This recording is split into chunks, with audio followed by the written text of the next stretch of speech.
So hello everyone, welcome to efforts. आज का video BEd first semester वालों के लिए है जो एडू बीएड 105 का हम लोग पढ़ रहे थे, एनवायरमेंटल एजुकेशन। इसको मैंने बीच में बंद कर दिया था, उसी को मैं कंटिन्यू कर रही हूँ। तो यूनिट 1, 2 और 3 हम पढ़ चुके हैं ऑलरेडी। आपको बाकी के जो वीडियोज़ है वो बीएड फर्स्ट सेमेस्टर वाली प्लेलिस्ट में मिल जाएंगे। आज हम पढ़ने जा रहे हैं unit 4, environmental education and it's curriculum, और इसको हम 2 पार्ट्स में पढ़ेंगे। चलिए जान लेते हैं इसमें कौन कौन से टॉपिक्स हैं। सबसे पहला टॉपिक है इसमें methods and approaches of environmental education. इसके बाद है treating environmental education as a separate subject, topical units, integration and interdisciplinary approaches. यहाँ तक हम लोग आज के वीडियो में पढ़ेंगे और बाकी का जो बचा हुआ टॉपिक है that we will be covering in the next video. तो चलिए वीडियो को अब स्टार्ट करते हैं बिना टाइम वेस्ट किए।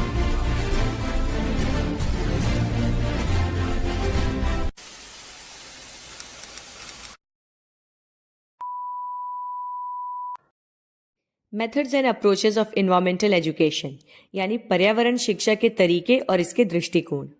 Environmental education encompasses a wide array of methods and approaches to effectively impart knowledge and foster environmental responsibility. Here are some of the key ones. पर्यावरण शिक्षा जो विषय है, इसमें ज्ञान और पर्यावरणीय जिम्मेदारी को प्रभावी ढंग से प्रदान करने के लिए तरीकों और दृष्टिकोणों की एक विस्तृत श्रृंखला शामिल है। यानी इसमें आपको बहुत सारे तरीके बताए गए हैं जिससे कि आप पर्यावरण के प्रति अपनी जिम्मेदारी अच्छे से निभा सकते हैं। उनमें से हम कुछ तरीकों का भी जानेंगे। So the first one is experiential learning, यानी कि अनुभवात्मक सीखना।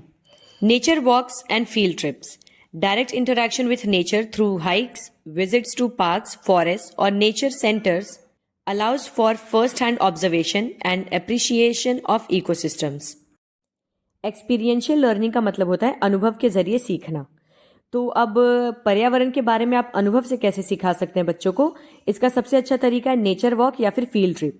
आप बच्चों को हाइक के माध्यम से या फिर पार्क, जंगल या अलग अलग तरह के प्राकृतिक केंद्रों पर ले जाकर उन्हें सीधा प्रकृति से जुड़ने को प्रेरित कर सकते हैं और वहाँ के पारिस्थितिकी तंत्र की भी सराहना करने का मौका उन्हें दे सकते हैं।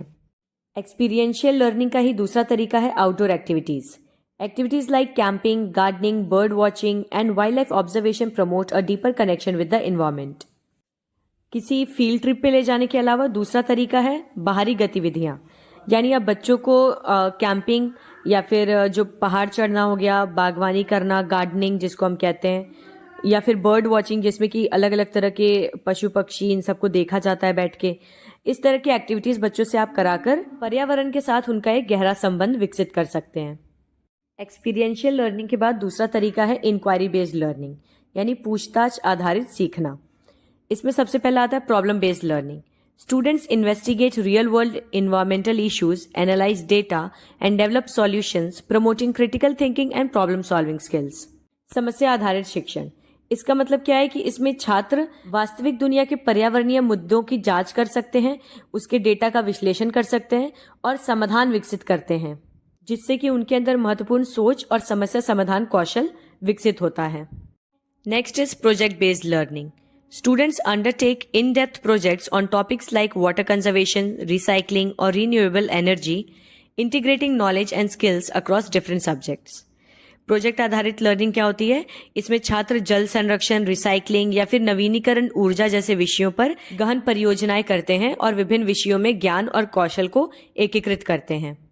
नेक्स्ट है टेक्नोलॉजी एनहेंस्ड लर्निंग, प्रौद्योगिकी संवर्धित शिक्षा। Virtual reality and augmented reality, immersive technologies provide simulated experiences of different environments, enabling students to explore and understand complex ecological concepts. आभासी वास्तविकता और संवर्धित वास्तविकता। टेक्नोलॉजी एनहेंस लर्निंग का मतलब है टेक्नोलॉजी का यूज करके बच्चों को इन्वायरमेंट के बारे में पढ़ाना। अब जैसे कि जो उभरती हुई प्रौद्योगिकियां हैं यानी टेक्नोलॉजीज हैं, वो विभिन्न वातावरणों की नकली अनुभव प्रदान करती हैं। बच्चों को टेक्नोलॉजी के थ्रू हम ये दिखा पाते हैं कि नेचर पास से कैसा दिखता है, जिससे कि छात्रों को जटिल पारिस्थितिकी अवधारणाओं का पता लगाने और समझने में सक्षम बनाया जा सकता है। जैसे कि डेजर्ट्स या फिर अमेज़न जैसे घने जंगलों में बच्चों को फील्ड ट्रिप के लिए नहीं ले जाया जा सकता, तो उसका रियल एक्सपीरियंस बच्चों को टेक्नोलॉजी के थ्रू कराया जा सकता है। सॉरी, रियल नहीं, वर्चुअल एक्सपीरियंस बच्चों को टेक्नोलॉजी के थ्रू कराया जा सकता है, उन्हें वीडियोज़ के थ्रू दिखाकर कि ये रियल में यहाँ का इकोसिस्टम कैसा दिखता है। Online resources and interactive platforms. Educational websites, apps, and simulations offer engaging and interactive learning experiences, making environmental education accessible and appealing. Technology का ही दूसरा सबसे अच्छा एग्जाम्पल है ऑनलाइन संसाधन या फिर इंटरैक्टिव प्लेटफॉर्म्स। इसके कई सारे उदाहरण जैसे कि शैक्षिक वेबसाइट, एप्स, सिमुलेशन आकर्षक और इंटरैक्टिव सीखने के अनुभव प्रदान कर सकती हैं, जिससे पर्यावरण शिक्षा सुलभ और भी ज़्यादा आकर्षक बन सकती है। टेक्नोलॉजी के बाद है आर्ट्स इंटीग्रेटेड लर्निंग, यानी कला एकीकृत सीखना। इसमें सबसे पहला है creative expression. Students express their understanding of environmental issues through art, music, poetry and story telling, promoting emotional engagement and personal connection. Art के थ्रू बच्चे कैसे इन्वायरमेंट से जुड़ सकते हैं? इसका सबसे अच्छा तरीका होता है कि छात्र कला, संगीत, कविता या कहानी कहने के माध्यम से भी पर्यावरणीय मुद्दों को अपनी समझ के अनुसार व्यक्त कर सकते हैं। जैसे आपने बहुत सारे ऐसे पोस्टर मेकिंग कॉम्पिटिशन्स देखे होंगे जिसमें कि इन्वायरमेंट के बारे में बच्चे बनाते हैं ड्राइंग्स, और उसके थ्रू वो बताने की कोशिश करते हैं कि वो इन्वायरमेंट में कैसी कैसी प्रॉब्लम देख पा रहे हैं और उसको बचाने के क्या क्या तरीके हैं। और ये बच्चों के भावनात्मक जुड़ाव और व्यक्तिगत संबंध को भी बढ़ावा देता है। फिर है nature inspired art. Activities like nature journaling, photography and landscape painting encourage observation and appreciation of natural beauty. प्रकृति प्रेरित कला। आप में से अगर किसी को पेंटिंग में इंटरेस्ट होगा तो उन्हें पता होगा कि अगर आप किसी नेचर की पेंटिंग करते हैं तो वो कितना ज़्यादा आपको पीसफुल लगता है। मतलब आप उस पेंटिंग को करते टाइम बहुत सारी नेचर की ऐसी बारीकियों को ऑब्जर्व करते हैं जो यूजुअल या डेली लाइफ में हम नहीं कर पाते। तो प्रकृति जर्नलिंग या फिर फोटोग्राफी या फिर लैंडस्केप पेंटिंग, इन तरह की गतिविधियों से प्राकृतिक सुंदरता के अवलोकन और प्रशंसा को प्रोत्साहित किया जा सकता है। नेक्स्ट है इंटरडिसिप्लिनरी अप्रोच, यानी अंतर विषय दृष्टिकोण। Integrating environmental themes.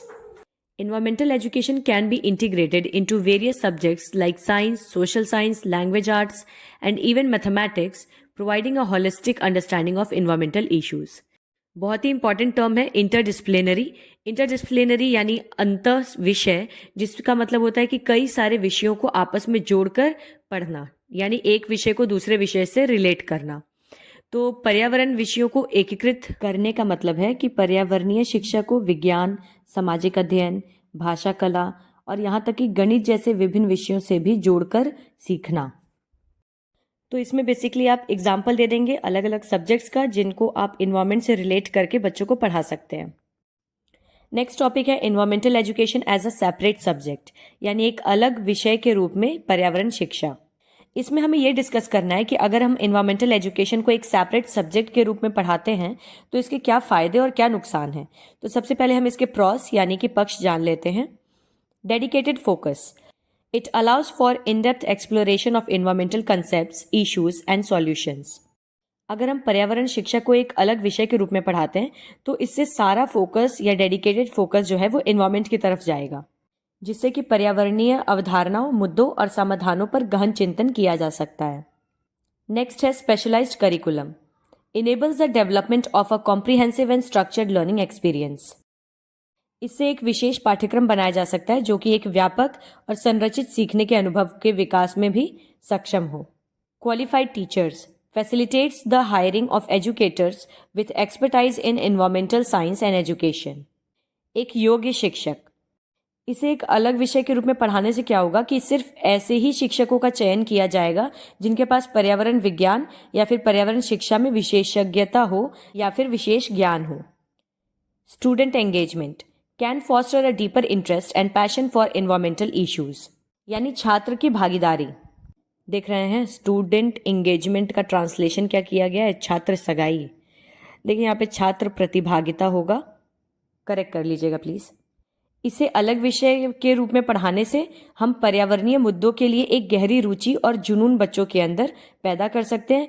उनको बहुत ज़्यादा डेडिकेटेड और नेचर लवर बनाया जा सकता है।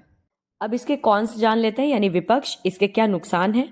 Time constraints may require additional time in the school's schedule, potentially reducing time for other subjects. अगर इसे हम एक सेपरेट सब्जेक्ट के रूप में पढ़ाते हैं तो समय की काफ़ी कमी हो जाएगी, क्योंकि स्कूल के शेड्यूल के अतिरिक्त भी इसमें काफ़ी सारे समय की आवश्यकता पड़ेगी, जिसमें कि आप बच्चों को नेचर के पास ले जाएं, फील्ड ट्रिप्स, एक्सकर्जन्स, इसमें काफ़ी ज़्यादा टाइम वेस्ट होगा और जिससे कि बाकी विषयों को पढ़ने के लिए काफ़ी कम समय बचेगा। तो बेसिकली ये थोड़ा टाइम कंज्यूमिंग है। Resource allocation requires dedicated funding for materials, equipment and teacher training. जाहिर सी बात है कि अगर आपको स्पेशल तरह की एजुकेशन देनी है, स्पेशल सब्जेक्ट पढ़ाना है, तो उसके लिए संसाधन की भी ज़रूरत पड़ेगी, यानी सामग्री, उपकरण और यहाँ तक कि शिक्षक के प्रशिक्षण के लिए भी धन की आवश्यकता पड़ेगी। So it's kind of little bit expensive. इसके अलावा potential for isolation may not adequately connect environmental issues to other subjects and real world contexts। अलगाव की क्षमता, कहने का मतलब ये है कि हो सकता है कई बार बच्चे अपने आप को पर्यावरण से उतना ज़्यादा कनेक्ट ना कर पाएं, यानी कि अन्य विषयों और वास्तविक दुनिया के संदर्भों से पर्यावरणीय मुद्दों को पर्याप्त रूप से ना जोड़ पाएं। नेक्स्ट है topical units for environmental education, पर्यावरणीय शिक्षा के लिए सामयिक इकाइयाँ। यानी इन्वायरमेंटल एजुकेशन सब्जेक्ट में कौन कौन से ऐसे टॉपिक्स हैं या यूनिट्स हैं जिनको कि हम सेपरेटली पढ़ सकते हैं। तो सबसे पहला तो है इकोसिस्टम, जिसमें कि biodiversity, food web, habitats, ecological succession, ये सारे टॉपिक्स आ जाते हैं। हिंदी में भी आप लोग देखते जाइएगा, पारिस्थितिकी तंत्र कहा जाता है इसे। पॉल्यूशन है उसके बाद, जिसमें कि air pollution, water pollution, soil pollution, इनके कॉजेज और इनके इफेक्ट्स। इसके बाद है क्लाइमेट चेंज, जिसमें ग्रीन हाउस इफेक्ट है, ग्लोबल वार्मिंग है, क्लाइमेट चेंज इम्पैक्ट है और मिटिगेशन स्ट्रैटेजीज हैं। मिटिगेशन का मतलब क्या होता है? बचाव या फिर बचाव की कुछ रणनीतियाँ। इसके बाद है नेचुरल रिसोर्सेज, जिसमें कि हम पढ़ते हैं renewable and non renewable resources, conservation, sustainable use, ये सारे टॉपिक्स। फिर है वेस्ट मैनेजमेंट, जिसमें हमने reduce, reuse, recycle, composting, waste disposal methods, ये सब टॉपिक्स पढ़े हैं। इसके बाद है इन्वायरमेंटल एथिक्स, जिसमें पढ़ाया जाता है environmental justice, sustainability, ethical considerations in environmental decision making. Topical units बताने के बाद नेक्स्ट है इंटीग्रेशन एंड इंटरडिसिप्लिनरी अप्रोचेस, यानी एकीकरण और अंतःविषय दृष्टिकोण। अंतःविषय दृष्टिकोण अभी मैंने आपको बताया था कि बाकी सब्जेक्ट्स को भी इन्वायरमेंटल एजुकेशन से लिंक करके पढ़ाना। तो पहले तो हम इंटीग्रेशन का मतलब जानते हैं, एकीकरण। Incorporating environmental concepts into existing subjects like science, social studies, language arts and even art। Integrate करने का भी मतलब होता है मिला जुलाकर या एक करके पढ़ना। तो विज्ञान, सामाजिक अध्ययन, भाषा कला और यहाँ तक कि कला जैसे मौजूदा विषयों में पर्यावरणीय अवधारणाओं को भी शामिल करना। चलिए इसके कुछ एग्जाम्पल समझते हैं ताकि आपको अच्छे से कंसेप्ट क्लियर हो जाए इंटीग्रेशन का, क्योंकि ये इंपॉर्टेंट टॉपिक है। तो पहले तो है science, studying ecosystems through field trips and experiments. अगर हम विज्ञान की बात करें तो क्षेत्रों की यात्रा करके या फिर प्रयोगों के माध्यम से हम पारिस्थितिकी तंत्र यानी इकोसिस्टम को समझ सकते हैं। सोशल स्टडीज की अगर हम बात करें तो analysing environmental policies and legislations. सामाजिक अध्ययन में पर्यावरण नीतियों और कानूनों का विश्लेषण किया जा सकता है, मतलब ऐसे कौन कौन से लॉज और पॉलिसीज लाई गई हैं जो इन्वायरमेंट से रिलेटेड है या इन्वायरमेंट कंजर्वेशन से रिलेटेड है। फिर लैंग्वेज आर्ट्स में writing persuasive essays on environmental issues, reading environmental literature. भाषा कला, पर्यावरणीय मुद्दों पर प्रेरक निबंध लिखना या फिर पर्यावरणीय साहित्य पढ़ना। इन सब तरीकों से हम लैंग्वेज आर्ट्स के थ्रू भी इन्वायरमेंटल एजुकेशन को पढ़ सकते हैं। Art, creating art inspired by nature using recycle materials etcetera. अब अगर कला की हम बात करें तो पुनर्नवीनीकरण, जिसे कि हम रिसाइकल कहते हैं, इन सामग्रियों का उपयोग करके कुछ नई चीज़ें बनाना या फिर प्रकृति से प्रेरित होकर कोई कला बनाना, कोई पेंटिंग बनाना। इसके थ्रू भी हम आर्ट से इन्वायरमेंटल एजुकेशन को इंटीग्रेट कर सकते हैं। अब एक बार इंटरडिसिप्लिनरी अप्रोचेस को भी समझ लेते हैं। Designing learning experiences that connect multiple subjects to address complex environmental challenges. सीखने के अनुभवों को डिजाइन करना जो कि जटिल पर्यावरणीय चुनौतियों का समाधान करने के लिए कई विषयों को जोड़ते हैं, यानी अलग अलग सब्जेक्ट्स की हेल्प लेकर इन्वायरमेंट के वेरियस इश्यूज को सॉल्व करना। तो जैसे कि एक एग्जाम्पल यहाँ पे दिया है मैंने आपको, a project on water pollution could involve. अगर मान लीजिए आपको वाटर पॉल्यूशन पे कोई प्रोजेक्ट मिला है तो उसमें आप साइंस को कैसे रिलेट कर सकते हैं?